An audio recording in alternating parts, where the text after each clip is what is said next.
Doctor Mohammad Yunus ঘোষণা দিয়েছে গত পরশুদিন, বাংলাদেশের ভূখণ্ডে কোরআনের কথা, আল্লাহর কথা বলতে কোনো ফেরেশতার পারমিশন নেওয়া লাগবে না। কিসের কোরআনে কারীম পারমিশন দেবে যে আপনি কথা বলতে পারেন কিনা। যদি কোরআন বলে যে না, আপনার কথা বলার যোগ্যতা নেই, আপনি কথা বলবেন না, চুপ করে থাকবেন। নির্বাচন রাত্রে করেছে, আপনি তো নির্বাচিত না, এই জন্য তো আপনাকে মানুষ দেখতে পারে না। এই কারণেই তৎনায় যে অন্তর্বর্তীকালীন সরকারের প্রধান যিনি ডক্টর মোহাম্মদ ইউনূস, দায়িত্ব নেওয়ার পরে যে কয়েকদিনের ভেতরে আপনাকে এশিয়ার থেকে নামিয়ে দিয়ে, তো তোর দরকার নেই, কারণ তুই নির্বাচিত না, তুই তো রাতে সবগুলো, এমনকি একেবারে আসল জায়গা থেকে মেম্বার পর্যন্ত এখন আর নেই, সব শেষ না, কারণ এরা নির্বাচিত না। আর এই কারণে এই 17 বছরে সাতক্ষীরার ময়দানে কোরআনের কথাগুলো আলেমদেরকে মুখ খুলে বলতে দেয়নি। এই সাতক্ষীরায় বহুবার এসেছি কিন্তু উঠতে দেয়নি। আজকে আসেন তো, এই যে পাশে কোন থানা যেন, শ্যামনগর, শ্যামনগর না, ওখানে গাবোরা নামে এক ইউনিয়ন আছে, গাবোরা, ওই জায়গায় এসেছিলাম। লেলিন আল্লাহর ওলি আমার কথা বলতে দেয়নি, এখন শুনলাম পালিয়েছে। আপনি আজকে আসেন, আজকে আসেন, এই যে এই জায়গায় আসেন, বলেন যে কথা বলতে দেব না, দেখেন আপনার খেলা হবে। সুতরাং এই দেশে যারা জালেম ছিল, এরা আমার হামজার মামলার আসামি না, আমি তো মামলা করবই। এরা মামলার আসামি হচ্ছে সরাসরি আল্লাহ। যারা এই দেশে আল্লাহর মামলার আসামি, তাদের উপরে দয়া দেখিয়ে লাভ আছে? ওরা যেমন কষ্ট দিয়েছে, আমার মনে হয় ওদেরকেও এরকম একটু কষ্ট দিয়ে বোঝানো দরকার যে দেখ ঠেলা কেমন। আলেমদের গায়ে হাত দিয়ে শুধু না, পায়ে ডান্ডা বেড়ি দিয়ে, হাতে হ্যান্ডকাপ লাগিয়ে, যেটা লাগালে হাত কেটে যায়, মাজায় দড়ি দিয়ে, কালো কাপড় দিয়ে চোখ বেঁধে, গরুর মতো ছাগলের মতো টানতে টানতে নিয়ে যেতেন আদালতে। বড় মুরব্বী আলেম আমি দেখেছি জেলখানায়, মাওলানা রফিকুল ইসলাম খান, অধ্যাপক মিয়া গোলাম পরওয়ার এই খুলনা, এইরকম মানের মানুষ, ডাক্তার শফিকুর রহমান, মাওলানা মামুনুল হক, কত বয়স বলেন তো, 50-52 বছর বয়স, কারো 60-65 বছর বয়স। এইরকম মানুষদেরকে, যাদের জোতা টানার যোগ্যতা আপনার নেই, আর আপনি তার মাথায় দড়ি বেঁধে ডান্ডা বেড়ি দিয়ে টানতে টানতে নিয়ে যেতেন ছাগলের মতো। এখন যেমন নিয়ে যাচ্ছে, ডিম মারছে মানুষ, এখনটা টের পাচ্ছেন যে কেমন লাগে।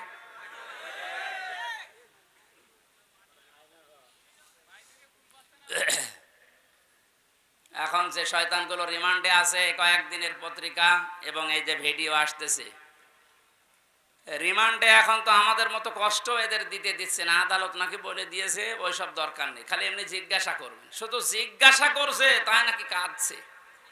আর কিছু শয়তান আছে, কিছু কথা বলেন শুধু হাসতেছে, মানে পাগলের ভয় ধরেছে। রিমান্ডে আমাদের যেভাবে এই হাতের নখ বলছে যে এইগুলো দিয়ে আমরা নখ তুলি, আমার মনে হয় ওদেরকে যদি নখ নাও তোলেন, শুধু দেখান যে এই দিয়ে করি, ওই এমনি মরে যাবে।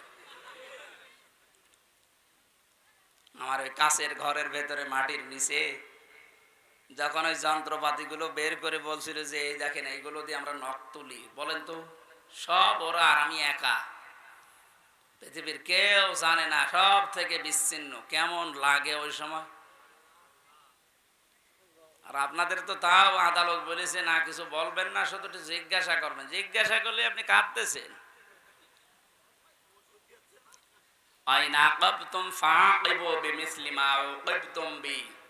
প্রতিশোধ নেওয়া জায়েজ আছে অতটুকু যতটুকু আমি অত্যাচারিত হয়েছি।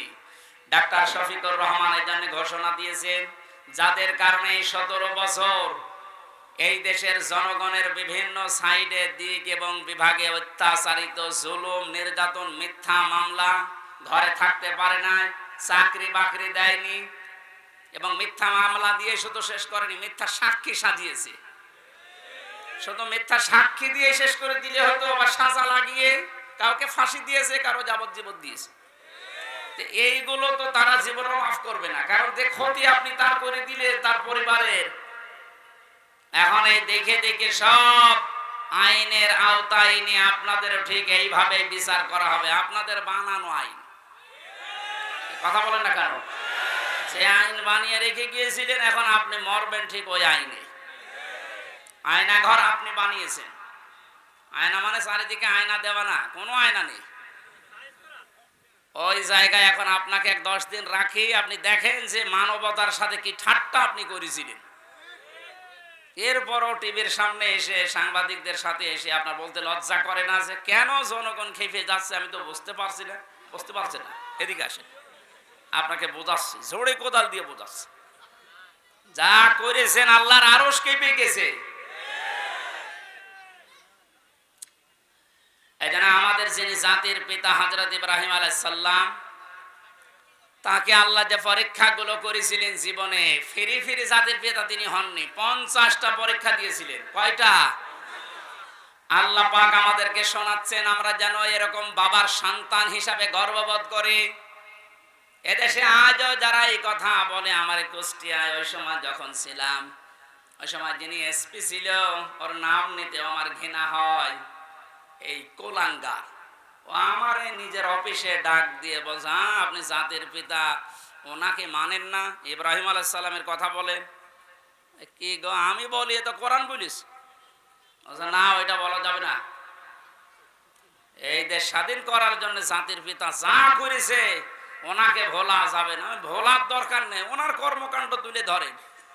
কিন্তু জাতির পিতা এই শব্দটা আল্লাহ নিজে কোরআনে জানিয়েছেন, মিল্লাতা আবিকুম। শুধু তোর একা না, কম বহু বছর তোদের সবার জন্য যারা দাবি করে যে আমি মুসলিম, তাদের জন্য জাতির পিতা হিসাবে ঘোষণা দিলাম একজনের নাম, তার নাম ইব্রাহিম। তার নাম কি? তিনি কি এমনি এমনি হয়েছিলেন? এবার আসেন আল্লাহ কি জানাচ্ছেন, ওয়া ইয বাতালা ইব্রাহিমা রাব্বুহু বিকালিমাতিন ফাআতাম্মাহুন। ইব্রাহিমকে আমি আল্লাহ পদে পদে পরীক্ষা করেছিলাম, আর প্রতিটি পরীক্ষায় তিনি উত্তীর্ণ হয়েছিলেন।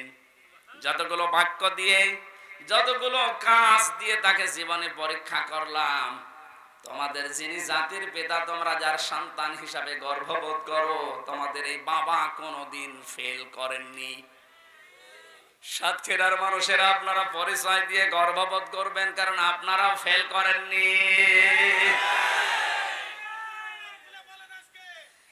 বাংলাদেশের বহু জেলার লোকেরা ফেল করে গেছে, বিশেষ করে গোপালগঞ্জের ফেল হয়ে গেছে।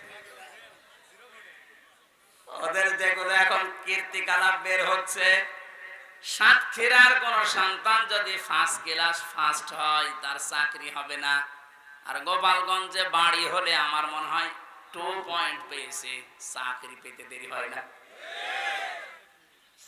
এতে বৈষম্য, এমনিতে বৈষম্য বিরোধী আন্দোলন ছাত্ররা শুরু করে নাই। সব জায়গায় যখন দেখেছে বৈষম্য, তখন ওরা করবে কি? আহ্বান জানাচ্ছি, যেহেতু রাষ্ট্র সংস্কার এখন চলছে, এই জালেম এবং জালেমদের দোসর যারা, তাদেরকেও এখন সংস্কার করা দরকার।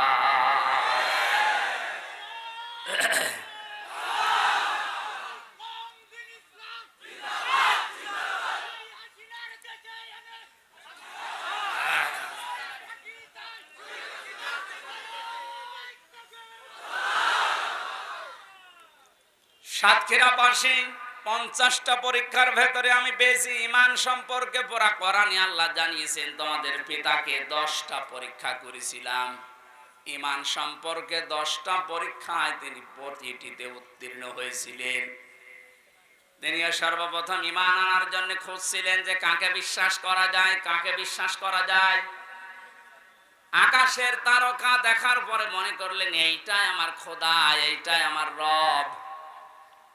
যখন এটা মিটে যায়, লিভে যায়, দূর হয়ে যায়, তখন তিনি বলেছিলেন না, যেটা দূর হয়ে যায়, ডুবে যায়, এটা অস্তমিত হয়ে যায়, ওইটা আমার মালিক হতে পারে না। তিনি খোঁজ করলেন, রাতের বেলা চাঁদ দেখলেন, মনে করলেন এটা আর একটু বড় আছে, এটা আমার আসল রব।